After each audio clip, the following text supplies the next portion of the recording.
I've been a Beeline user for a few years now, and since my last review back in early 2020 there have been a number of changes and enhancements to the system, so I thought it's a good opportunity to take a look at them.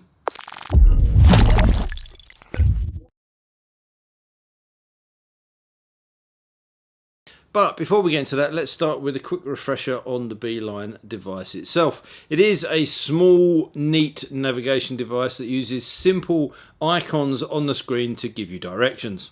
It runs in conjunction with your smartphone, so you don't have to have that mounted to the bike. You can tuck that away nice and safely in your pocket or in a bag.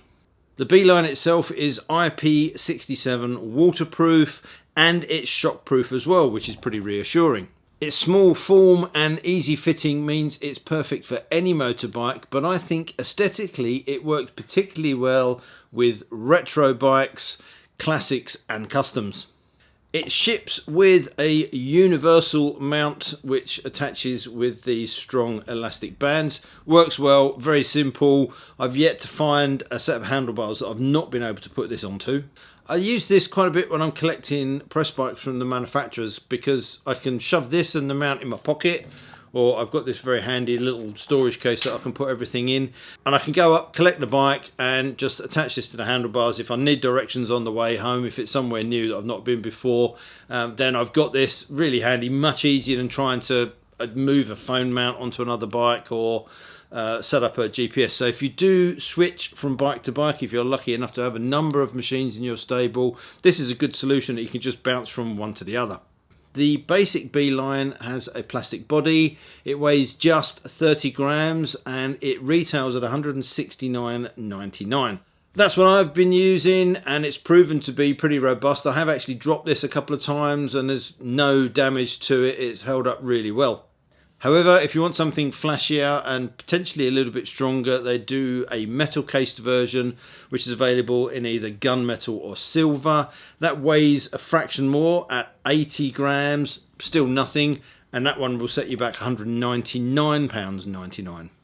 There's also lots of other mounts available through Beeline outside of the universal mount and the sticky pad mount that it ships with. I've gone for the bar clamp mount, which is very stealth looking and at £21 doesn't break the bank. And as well as those two mounts in the box, you get this USB charging dock. It's just very simply snap your machine onto that, plug it in and it will charge. Takes about 3 or 4 hours to charge completely from dead, but once it is charged you will get 30 hours of battery life out of this, which is pretty good. Now if you consider you're not going to be using the navigation necessarily for 30 hours straight, so in reality that adds up to at least 2 or 3 days where you're using this potentially for 6, 7, 8 hours a day. Not bad. Using the device is very simple too, and once you've spent about 5 minutes or so riding with it, that interface and the icons become very intuitive indeed. You essentially follow the big arrow on the display. The number at the bottom shows the distance to the next turn, and the dot shows the direction of the next turn. So in this case, you'll be turning left in 2.6 kilometers. If it's a roundabout, then this display shows what exit you need to take. Here you can see exit 3. And the dotted line at the top tracks the progress of your journey, so you can see how far into your journey you are and how close to your destination. If you do happen to miss a turn, the device automatically reroutes for you. Easy. Planning a route is a simple task too. Open the app and it automatically connects to your device. Obviously after you've done the initial Bluetooth pairing, but that is really simple. And then to get going, hit the Plan Ride button. Click the Where To field and you can either choose one of your save locations or search for one using a postcode, address or even a company shop or site name.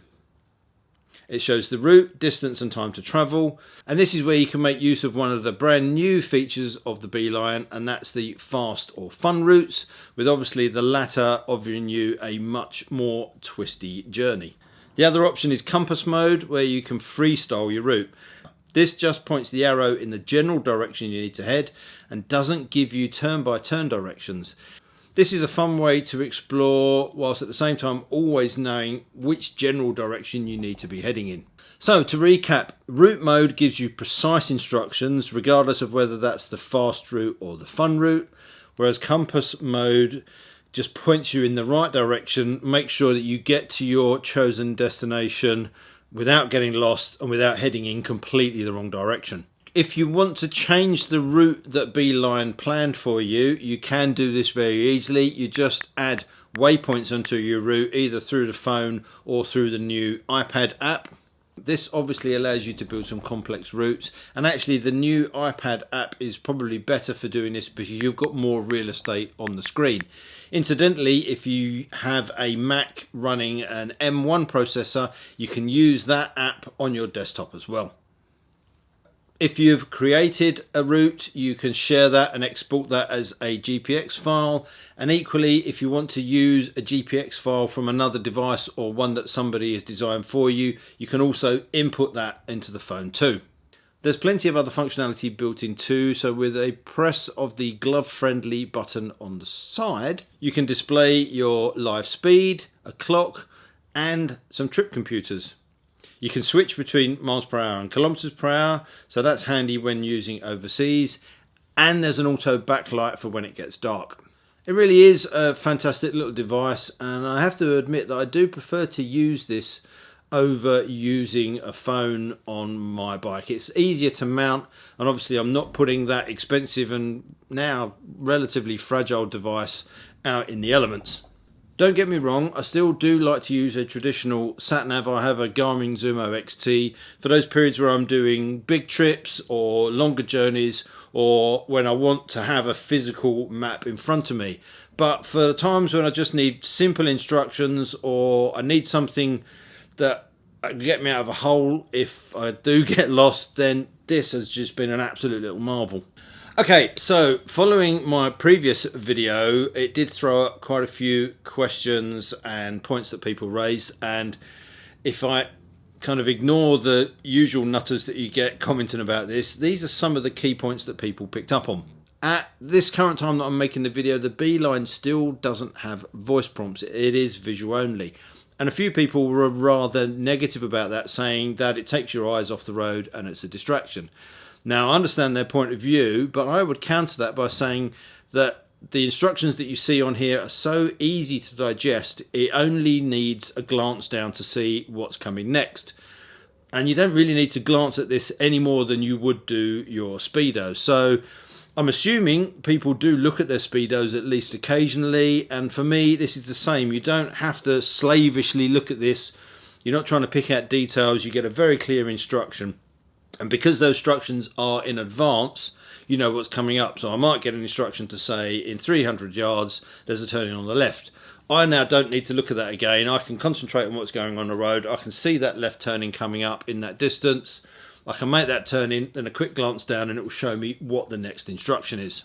Now, in terms of those voice prompts, it would be a very handy thing to have. I don't know the reasons why it's not there. I don't know if it's a tech issue or maybe a licensing issue and it becomes expensive. I'm sure it's not an easy thing to do, otherwise Beeline would have done it already. Another question often asked is about the battery life, and does this excessively drain your battery? And the simple answer to that is no. One of the big reasons why mobile phone based navigation apps drain the battery is because you've got the screen on permanently. That's the biggest draw of power out of that battery on any mobile phone, is the screen. Once the route is planned, all the Beeline needs is a Bluetooth signal to your phone and a GPS signal. That's it. So the screen can go off, the phone can go away, and subsequently that means that it's putting minimal drain on your battery. So there you go, a simple, easy to use, waterproof and shockproof navigation solution. It's easy to switch between bikes, and it's small enough that you can shove it in your pocket with the mount or put it in one of these cases, and it's not going to take up any room. It offers worldwide map coverage. You have lifetime firmware and app updates, and as I mentioned before, you can track and share your rides with other people. So it manages to pack quite a lot into a neat little package, and it is incredibly useful. Now, some people don't get it. They kind of go, well, all this is a display for your phone. You might as well use your phone. And if you're paying £169 for that display, it's not worth it. Well, I kind of see where they're coming from, but it does much more than that. For me, if you want to put your phone on your bike, then you've got to get a mount and you've got to put that in. You've got to consider vibration damping, so you find a mount that does that. Then you need waterproofing, so you can get a waterproof cover for it. Again, if you want to then run power to that phone to make sure that you're not going to kill the battery in an hour or so, you need a waterproof power supply, or a case where that cable's not going to come into contact with any water. You could quite easily spend £100 or so just to get that done, whereas with this, put it on the bike, it's waterproof, does what you need to do, put your phone away. Yeah, it works. So if you're a rider that absolutely has to have a map in front of you for your navigation, then obviously this is not going to work. You'll need to use a dedicated sat nav or a phone. But if you just want something small, light, easily switchable between bikes, that's going to get you out of a hole, or indeed can be used for much more complex journeys, then this is really good, and it's definitely something to check out. So I hope that's been a useful update. As I say, I just wanted to touch on a few things that have changed since I did my last review. You've got the iPad flexibility now. You've got the importing and exporting of GPX files. And you've got the fast or fun routing too. If you have any more questions on it, then let me know in the comment section down below. I'd love to hear them. And all that leaves me to say is until next time, thanks for watching. Take care, ride safe, and I'll see you soon. Bye.